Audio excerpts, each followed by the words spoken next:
আলহামদুলিল্লাহ কাবা শরীফের সামনে জীবনে প্রথমবার আমার আসা। বহুমাত্রিক অভিনয় দিয়ে সকল শ্রেণীর দর্শক মনে জায়গা করে নিয়েছেন অভিনেতা মুশফিক আর ফারহান। কখনো প্রেমিক, কখনো দুষ্ট ছেলে, আবার কখনো চোর। চরিত্রের প্রয়োজনে নানাভাবে সামনে আসেন এই অভিনেতা।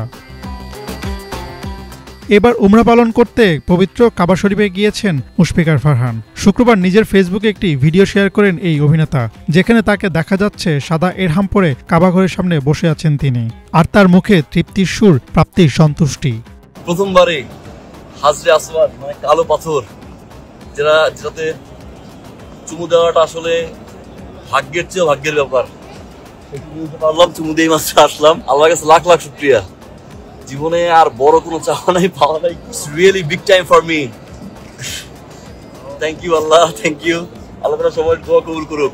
উমরা পালনের ভিডিও শেয়ার করে ফারহান বলেন, কাবা ঘরে এসে হাজরে আসওয়াদ অর্থাৎ কালো পাথরে চুমু খাওয়াটা ভাগ্যের ব্যাপার।